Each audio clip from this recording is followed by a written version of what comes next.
Presidenta, el empresario Ricardo Salinas Pliego cumplió su amenaza y ya demandó vía Banco Azteca a periodistas y comunicadores ante el juzgado del Distrito 8 Civil de Jalisco.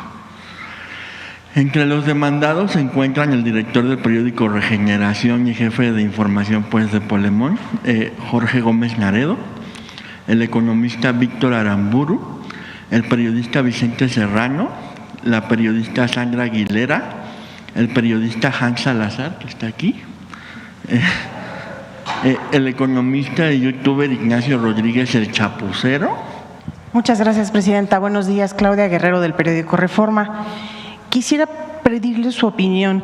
El día de ayer, un asesor jurídico de Ismael El Mayo Zambada entregó en el Consulado de México en Nueva York un escrito en el que solicita la intervención del gobierno mexicano para que pueda ser repatriado al país y seguir aquí su proceso penal. Quisiera conocer su opinión sobre esta solicitud. Sí, en la mañana nos envió el canciller, en efecto fue recibida en el Consulado de Nueva York, creo, ¿verdad? Esta solicitud. Lo estamos planteando a la Fiscalía General de la República. Ustedes saben que el fiscal ha estado trabajando mucho este tema, porque más allá del personaje, de la persona que está solicitando, el tema que plantea en la carta, repito, más allá de la persona y sus delitos, porque esa es otra cosa, el asunto es cómo se da esta detención. Entonces, el fiscal tiene ya una carpeta incluso abierta en este sentido, y si les parece, el martes, que es el informe de seguridad, que nos pueda decir cuál es el avance, qué información se le ha pedido al gobierno de los Estados Unidos y qué es lo que procede en este caso. ¿Existe la posibilidad de que el gobierno de México interponga una protesta formal por la violación del tratado que impide secuestros transfronterizos, una protesta hacia el gobierno de Estados Unidos? Lo vamos a revisar.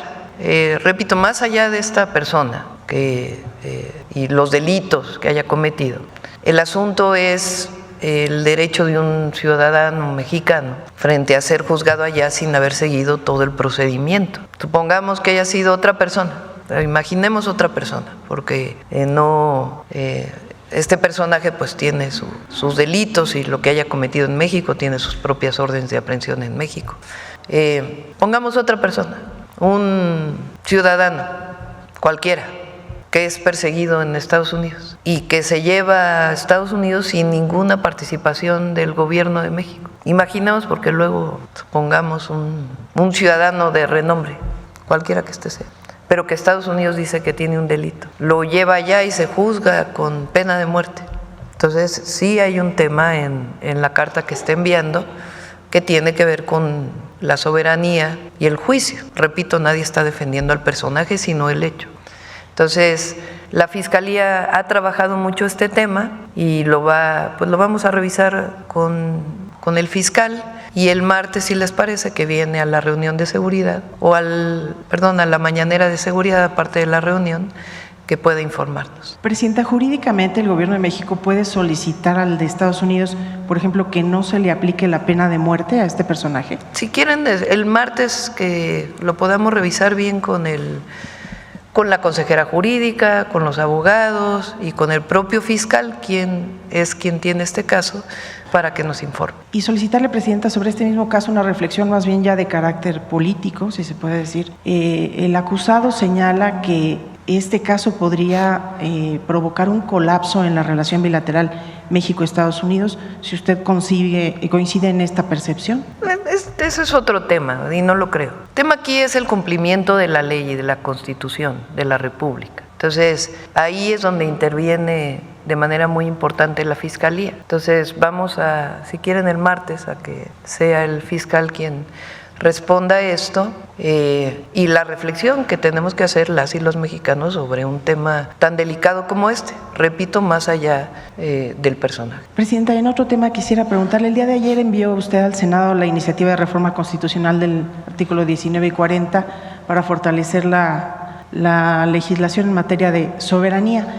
En la reforma se plantea incorporar como delito grave o que amerite prisión preventiva oficiosa el terrorismo. y quisiera preguntarle por qué consideró usted que es necesario incorporar el terrorismo a este catálogo de delitos. No estaba en el catálogo de la prisión preventiva oficiosa. Entonces, la consejera jurídica planteó más allá de… Porque terrorismo, a ver si el martes también, o el propio lunes, o el mismo fiscal que nos ayude, para que nos explique qué quiere decir el delito de terrorismo en México, que fue explicado en su momento por el general secretario y por el secretario de Seguridad. Tiene connotaciones que tienen que ver con derribar o derrocar a un gobierno, que es distinto al de los grupos delincuenciales. Pero no estaba en la prisión preventiva oficiosa, entonces se decidió colocarlo ahí. Distinto al planteamiento central que presentamos ayer, que es el asunto, a ver si vuelven a poner las modificaciones. El tema aquí de fondo, digamos, con la designación de grupos terroristas, de los grupos delincuenciales, de estos 6 grupos delincuenciales o de delincuencia organizada que pone el gobierno de los Estados Unidos, es que nosotros, más allá de cómo los nombren ellos, y conociendo y sabiendo que los estamos enfrentando en México y en Estados Unidos, y que en Estados Unidos deberían enfrentarlos más en su propio territorio, que es lo que hemos estado planteando, y no solo estos 6 grupos, sino a cárteles de la droga que hay en Estados Unidos y que venden la droga, que es lo que hemos estado planteando, quién distribuye y quién vende la droga en los Estados Unidos. Entonces, ellos pueden nombrarles, pero que este no sea un pretexto para la intervención en México. Eso es lo que estamos planteando con esta reforma constitucional, que no por llamarles de esta manera, eso no les da derecho a intervenir en nuestro país. Por eso decimos, nos coordinamos, colaboramos, pero no nos subordinamos y no estamos de acuerdo en cualquier tipo de injerencia o de intervención, si lo queremos llamar así. Entonces, estamos protegiendo a México frente a una posible acción que pudieran llegar a plantear en este sentido. Es decir, cualquiera que no tenga permiso, aquí lo dice, en el segundo párrafo, el pueblo de México tampoco consentirá intervención en investigación y persecución alguna sin la autorización y colaboración expresa del Estado mexicano en el marco de las leyes aplicables. ¿Qué pasa si lo hacen? Viene el artículo 19, hasta el final, el 19, vamos a la segunda parte, no me lo cambien, please. Ahí.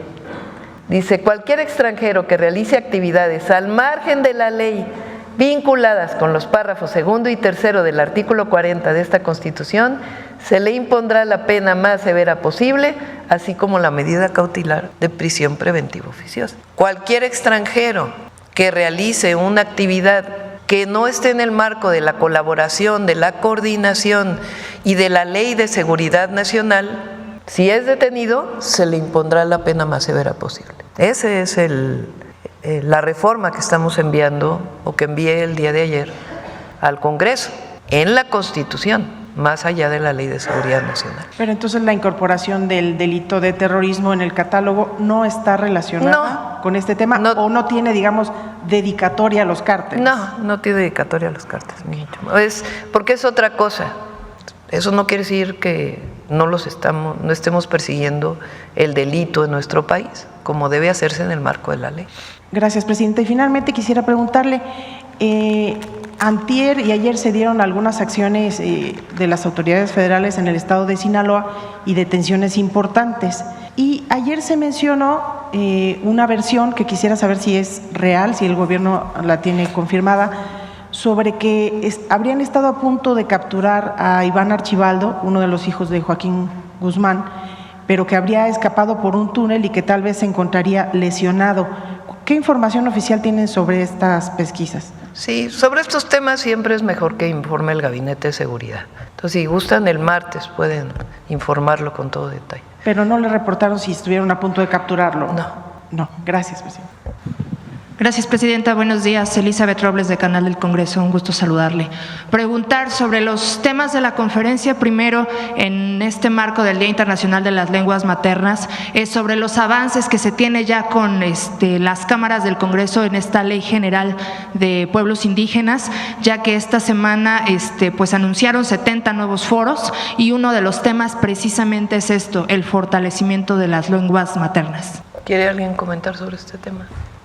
Efectivamente, en esa reforma constitucional pues se reconocen estos elementos que constituyen la identidad cultural de los pueblos indígenas, que justamente será la llave que dará acceso a los demás derechos, y bueno, pues se está invitando a la participación de estos foros.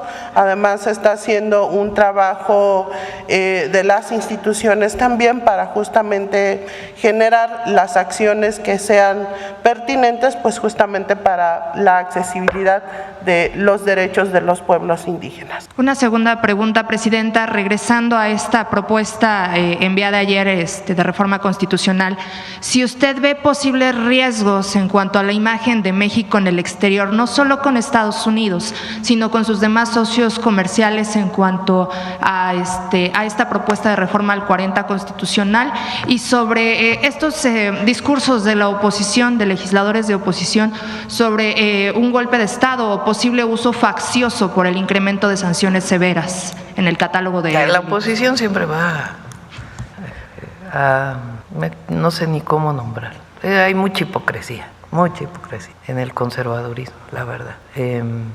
Ayer andaban marchando contra la reforma judicial, ya pasó, ya que se actualicen un poco.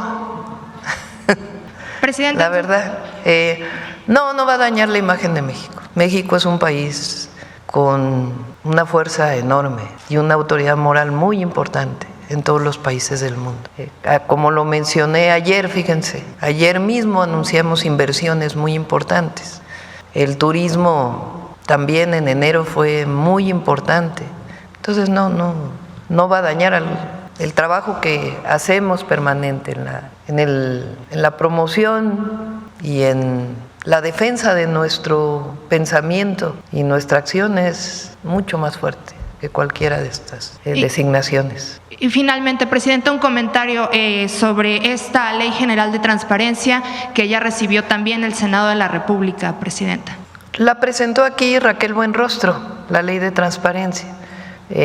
Al desaparecer el INAI, la Secretaría Anticorrupción y de Buen Gobierno asume una parte de estas responsabilidades.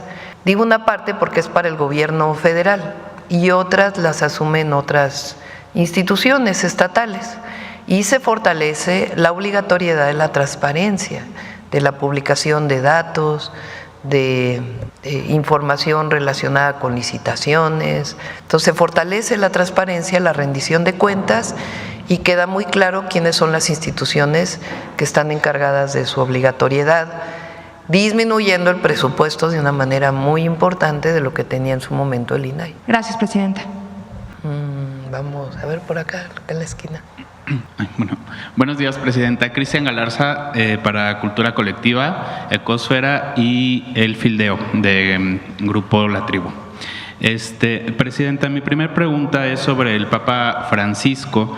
El fin de semana pasado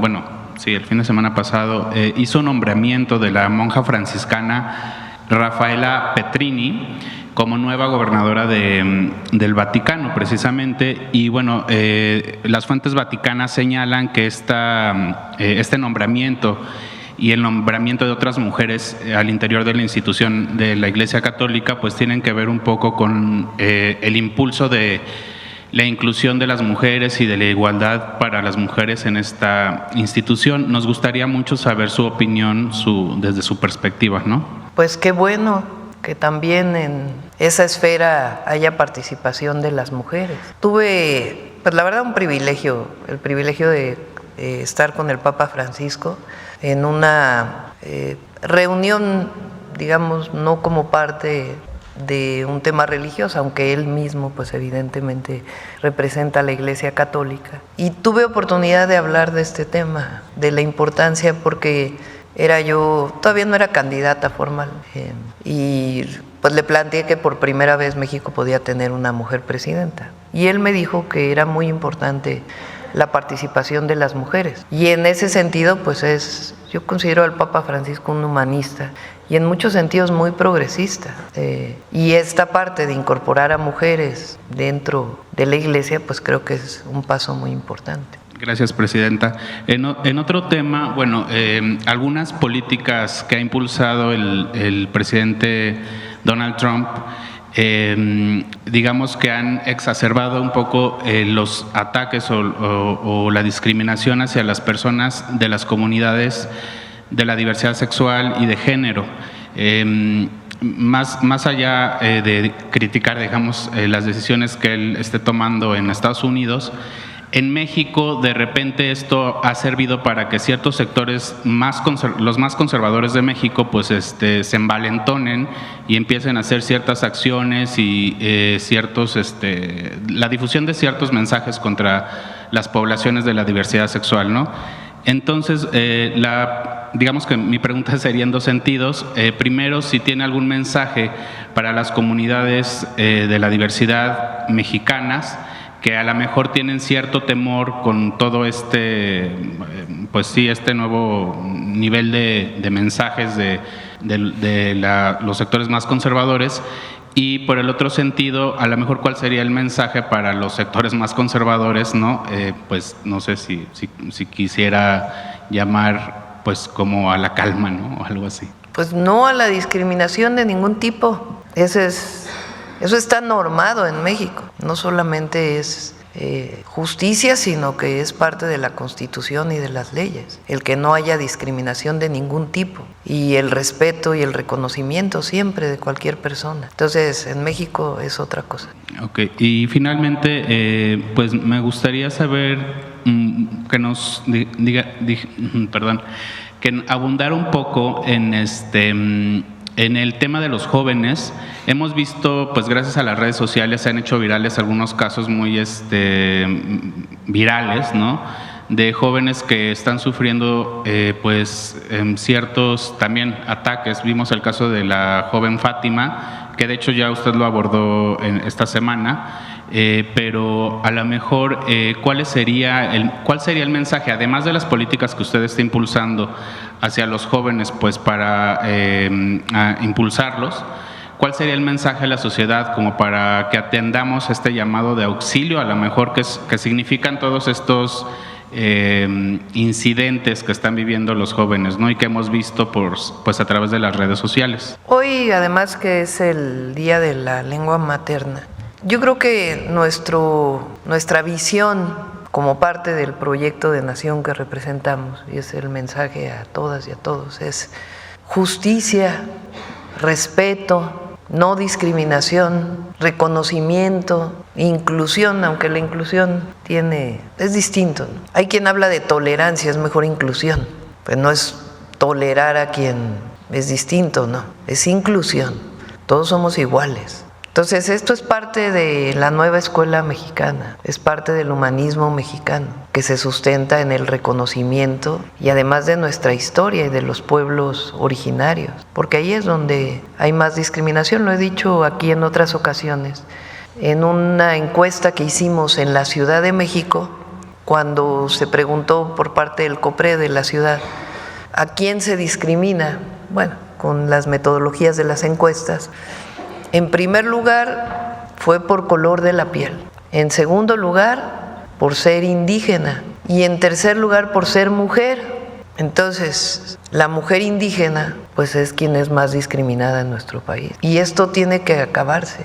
Es parte de esta revolución de las conciencias que representa nuestro movimiento. Porque ¿de dónde viene el clasismo, el racismo? De ciertos sectores. Y nosotros no podemos permitir que eso ocurra en México. Y la mejor manera pues es el reconocimiento desde el gobierno.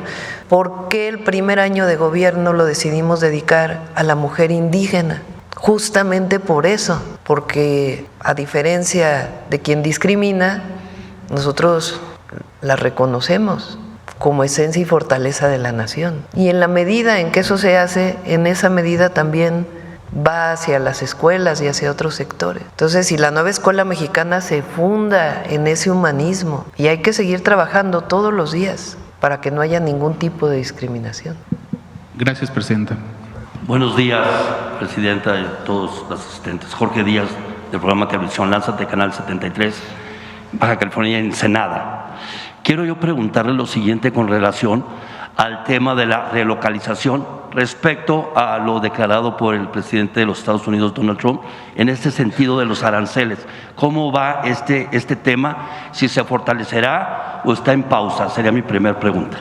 Bueno, ahora está en pausa hasta el 4 de marzo, que fue lo que acordamos con el presidente Trump en la llamada, y tenemos varias reuniones en diferentes temas, particularmente en el tema de seguridad, que hay reuniones, digamos, a distancia ahora, que se coordinan a través del Departamento de Estado de los Estados Unidos y de la Secretaría de Relaciones Exteriores. Y en el tema de comercio, ayer hubo una reunión y con el secretario de Comercio de los Estados Unidos y el secretario de Economía de México. Y lo que se quedó es que se va a seguir trabajando en un grupo de trabajo. A partir de, desde que hubo la reunión y la próxima semana, para poder buscar pues los acuerdos necesarios para que no haya las tarifas, como llaman en Estados Unidos, o los aranceles. El tema del fracking, usted está fortaleciendo esto de que ya anterior sexenio del expresidente López Obrador se hablaba de no permitir la llegada del fracking. ¿Continúa esto? Sí. No tenemos planteado ningún proyecto de fracking en el país. Mi tercera y última pregunta le quiero yo comentar acerca de la inversión en Baja California, en Ensenada, que tiene que ver con la movilidad, que tiene que ver con proyectos de infraestructura hospitalaria. Por ejemplo, en Ensenada se está construyendo un hospital del Instituto Mexicano del Seguro Social, y también preguntarle acerca de Puerto Colonet, esa parte de fortalecimiento con relación a la zona estratégica donde estamos nosotros situados, y me ha tocado ser testigo de cómo se ha invertido el presupuesto en obras. Qué tan importante es que también se siga fortaleciendo la inversión en obras para la mayor parte de la gente, como en San Quintín e Isla de Cedros. Qué tan importante haya conectividad carretera como lo es la península de Baja California. Preguntarle, ¿habrá más inversión en ese sentido? Sé que me ha tocado ser testigo, reitero, esa inversión que continúe, porque hay tema importante en la salud de Baja California. En Baja California tenemos que terminar el viaducto en Tijuana, que ya va muy avanzado, tiene todos los recursos para poderlo terminar, una planta de tratamiento. Está se le llama bypass, que es en una zona de la carretera Ensenada-Tijuana que tiene derrumbes muy seguido y que vamos a intervenir.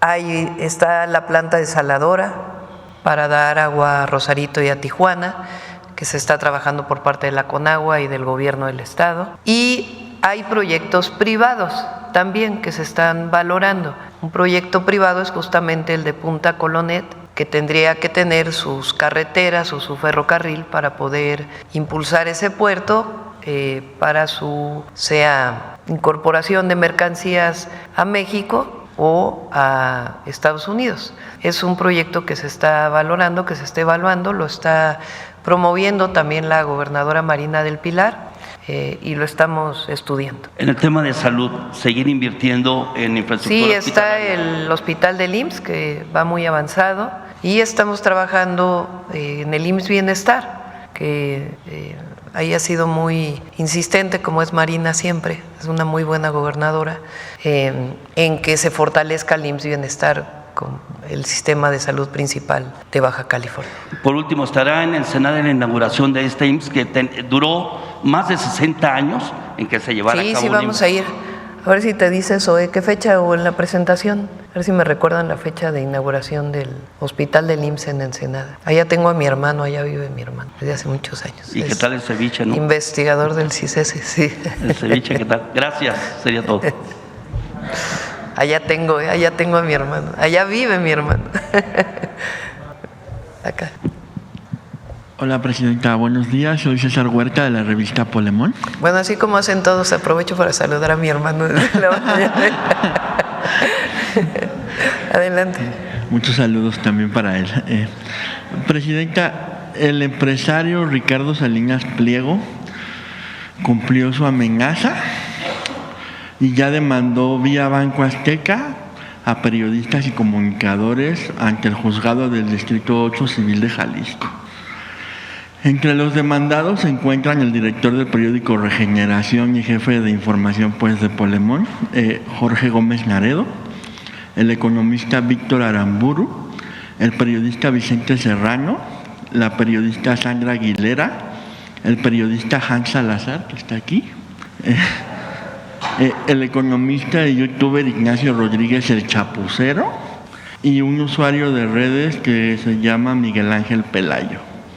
En una muy clara intención de censura, la institución financiera acusa que mensajes en la red social X de estos 8 periodistas y comunicadores donde se le critica, provocaron que sus empresas perdieran supuestamente millones de dólares y ahora quiere una indemnización, además de exigir que los periodistas eliminen las publicaciones y un montón de cosas que quiere con todo su ejército de abogados. ¿Qué piensa de esto, Presidenta? ¿Cree que con este tipo de hechos se vulnera la libertad de expresión y se sienta un mal precedente por el hecho de que una persona con dinero pueda acallar a quienes lo critican? Pues espero que el juez no proceda, ¿no? Ya admitió la demanda. Porque una cosa es presentar una denuncia y otra cosa es que un juez haga eco de una denuncia que no tiene razón de ser. Él tiene la concesión de una televisora. Imagínense si fuera al revés, ¿no? De que cada vez que dice una mentira de alguna persona, viene una denuncia y una denuncia. Entonces yo espero que haya jueces todavía en el Poder Judicial, es una demanda civil, supongo, ¿no? Sí. Tengan todavía la decencia de respetar la libertad de expresión. Entonces, obviamente no estoy de acuerdo y esperemos que el juez actúe en el marco de lo que establece la Constitución y las leyes, ¿no? Presidenta, ¿su gobierno podría tomar medidas justo para proteger la libertad de expresión y a este grupo de periodistas por las represalias legales por ejercer su labor informativa? Sí, lo que haga falta para proteger la libertad de expresión. Porque justo ya emplazaron a que se presenten las personas demandadas, estos periodistas, y justo lo hicieron en Jalisco, que seguramente por algo lo hicieron ahí. Pues un llamado al juez que está llevando este caso, a que actúe en favor de la libertad de expresión, porque ¿qué no él habla de las libertades? ¿No? ¿Verdad? Libertades. Pues libertad de expresión, la primera, ¿no? Muchas gracias, Presidenta. Y bueno, también el año pasado, como bien vimos, la recaudación tributaria reportó un récord de más de 4 billones de pesos y un crecimiento real de 4.7%. Y como lo vimos con el director del SAT, las cifras de enero de este año van en esa misma tendencia positiva, con el 5.7%. Y esto es muy significativo, Presidenta, porque en Polemón consideramos que los opositores a su gobierno han repetido hasta el cansancio que la economía va mal, que hay una muy mala administración y que todo ha sido un caos en su gobierno y en el del presidente López Obrador. ¿Cómo ve este incremento constante de la recaudación y a qué atribuye que se hayan dado estas cifras históricas, Presidente? Honestidad y cero privilegios. Y otra de las cosas, Presidenta, que los opositores han repetido miles de veces es que los gobiernos de la 4T no combaten al narco o que han fracasado en ello y que incluso realizan fuertes campañas mediáticas para relacionar a Morena y a la 4T con el narco. Basta recordar las campañas en redes de narcopresidente, narcocandidata, narcopresidenta. Todo el tiempo están ahí duro y dale. Y desde la llegada de Trump, estas campañas han arreciado, Presidenta, y agregan mentirosamente que el gobierno de Estados Unidos considera al gobierno de México ligado al narco. Esta semana estuvieron duro y dale con eso. Y es una manera de... ¿Por qué no hablan de García Luna? Ajá. A ver, ¿por qué ya se les olvidó la falsa guerra contra el narco? Sí... En el sentido de que se aliaron con un grupo criminal, que es por lo que está acusado, ¿no? Entonces, Nosotros tenemos autoridad moral y eso es algo que no tienen ellos. Bueno, el presidente del PAN, el líder del cártel inmobiliario, o sea, ¿con qué autoridad moral? Y eso es lo que nos da mucha fuerza. Y además la defensa de los derechos y los intereses del pueblo de México y de la nación. Eso es lo que nos mantiene fuertes. Entonces, no, por más que sigan con la campaña, no va a proceder. Y además, repito, enero fue el mes de menos homicidios desde hace 8 años. Hay atención a las causas y seguimos insistiendo en la importancia de atención a las causas. Y cero impunidad. Avanzar en la cero impunidad. Por eso también la reforma al Poder Judicial. Porque, a ver, todos los amparos que ha dado el Poder Judicial a delincuentes, ¿por qué no hablan de eso? Recientemente hubo también otras liberaciones del Poder Judicial a delincuentes. Entonces, no hay consecuencia entre lo que dicen y entre lo que hacen. Y ahí es donde, cuando no hay consecuencia entre lo que se dice y lo que se hace, pues entonces no hay reconocimiento del pueblo.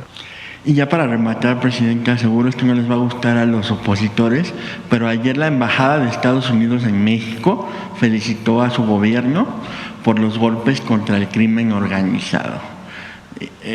¿Qué piensas sobre el hecho, pues, de que Estados Unidos esté reconociendo el trabajo de México en materia de seguridad? Y pues justo lo hicieron en la red de X de Trump, de Musk. Ahí justo lo dijeron y no replican esto, pues. Nosotros lo que buscamos es el reconocimiento al pueblo de México, del trabajo que hacemos. Digo, si aparte hay un reconocimiento de Estados Unidos, pero lo que hacemos es por convicción y por decisión. En particular en el tema de seguridad, en los 4 ejes que hemos planteado siempre, que dieron resultados en la Ciudad de México y que están dando resultados ya en el país y van a seguir dando más resultados. Porque lo que queremos es la pacificación de México, lo que queremos es la protección de la ciudadanía, lo que queremos es que nadie tenga miedo de salir a la calle. Ese es nuestro objetivo y en ese sentido se trabaja atendiendo las causas para que ningún joven se acerque a un grupo delictivo, ninguno. Que no vean en la opción de acercarse a un grupo delictivo una opción de vida, nunca. Así atendemos las causas con educación, con cultura, con deporte, con programas de bienestar, con jóvenes construyendo el futuro, que nunca les pase por su mente esa opción. El fortalecimiento de la Guardia, que lleva su tiempo, su paso, pero está constituyéndose en un cuerpo de seguridad muy importante para las y los mexicanos. La inteligencia, la investigación, que es la ley que se envió al Congreso, tiene que ver con eso, con el fortalecimiento de un sistema de inteligencia e investigación para la seguridad pública, eso es muy importante, es para la seguridad pública, y la coordinación de todas las instituciones. Y eso nos está dando resultados y va a seguir dando resultados. Muchas gracias.